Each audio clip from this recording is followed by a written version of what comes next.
thinking about it now and what could have happened is really hard. There are no rentals available, not for low-income people like myself.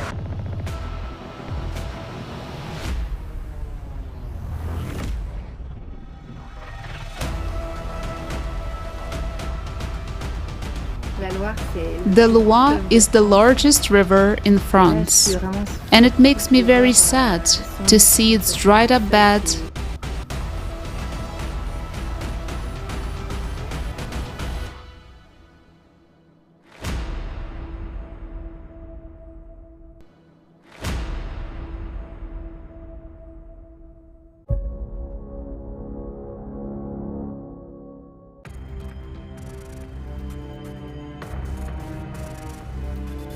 Natural disasters attack our planet daily.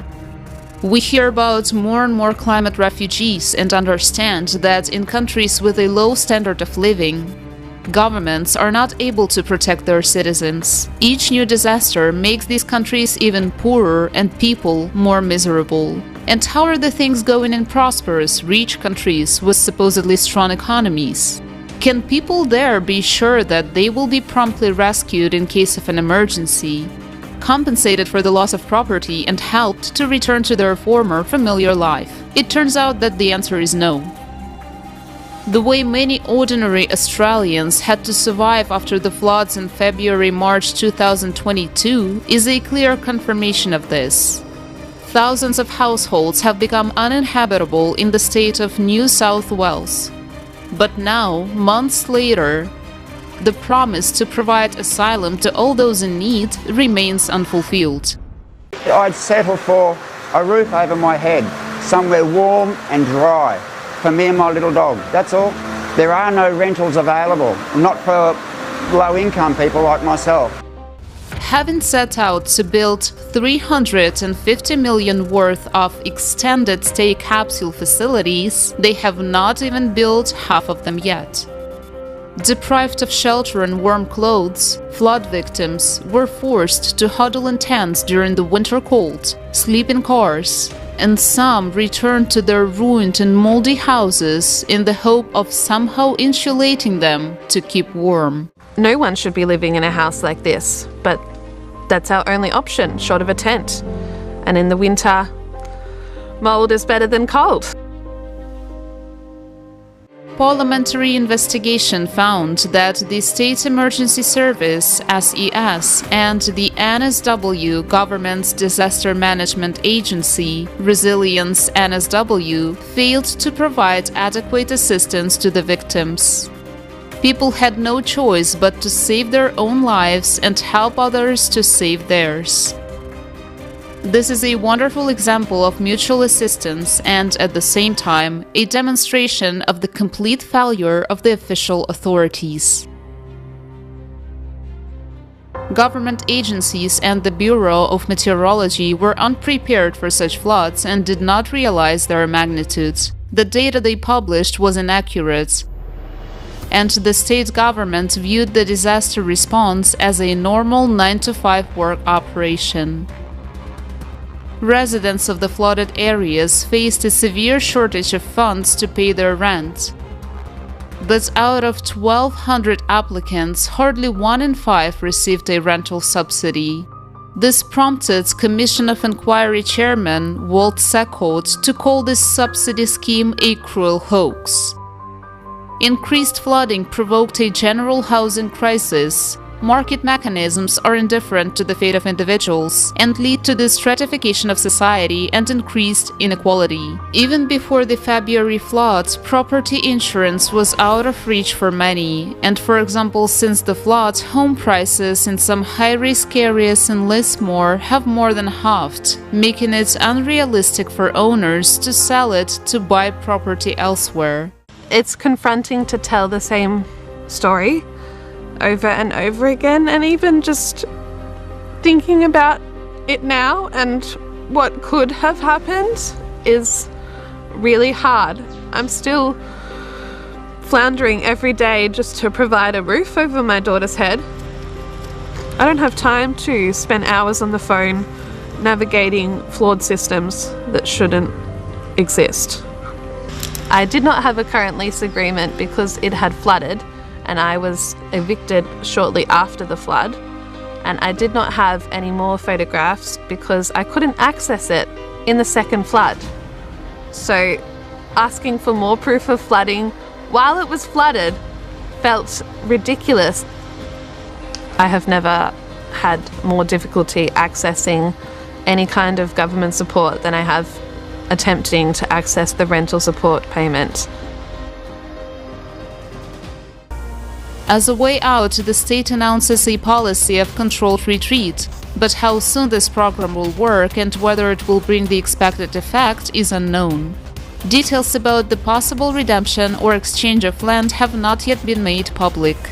Farmers' crops have been destroyed throughout the northern river basin, which means financial ruin for many families. People don't know what to expect. They feel abandoned and fear for their future, because the next flood will further worsen their deplorable situation. Also, because it will increase the number of those who need financial assistance.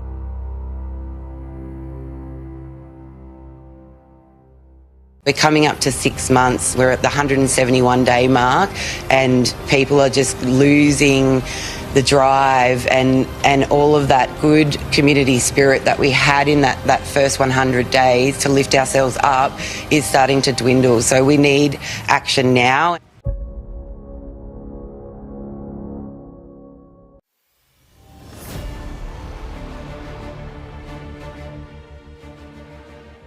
Papua New Guinea. On September 11, 2022, a strong 7.6 magnitude earthquake occurred at the depth of about 90 kilometers near the city of Kainatu.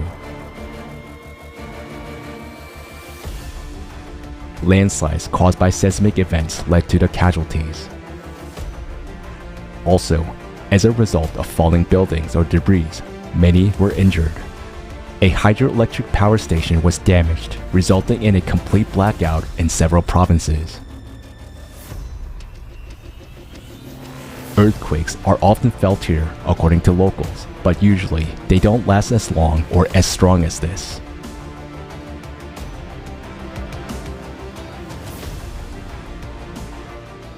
On the same day, the tremors were felt by the citizens of Indonesia. 2 earthquakes in a row hit the Mentawai Islands. Buildings and roads were destroyed. Over 200 people were evacuated. In addition, heavy rains that hit the country led to flash floods on the island of Java. Overflowing rivers burst their banks, flooding the embankments as well as the streets of towns. In some areas, the flood reached the roofs of cars. Rescuers had to evacuate victims on boats.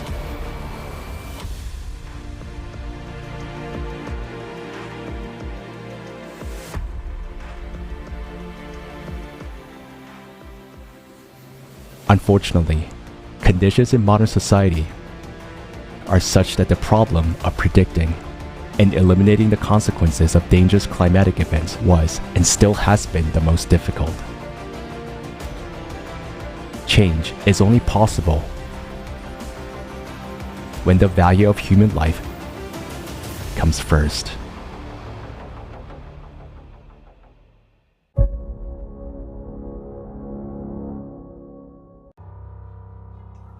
The Loire is the largest river in France, and it makes me very sad to see its dried up bed.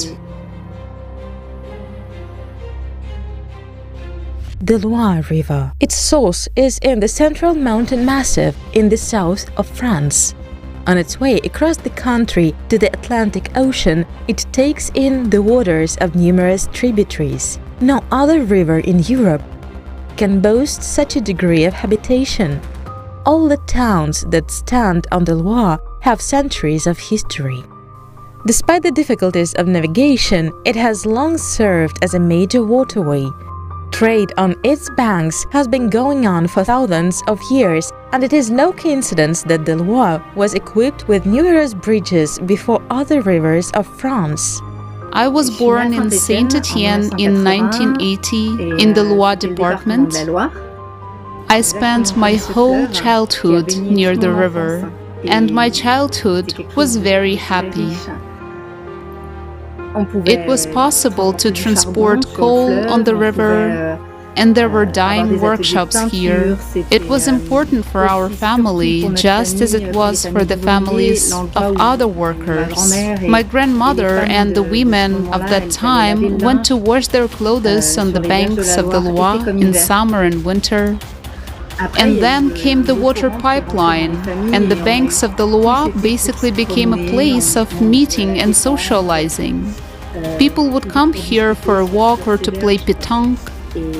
And then, in 1955, they built a dam on the Loire, the Grandjean Dam. It's huge. Cars can cross it, and it produces an enormous amount of electricity.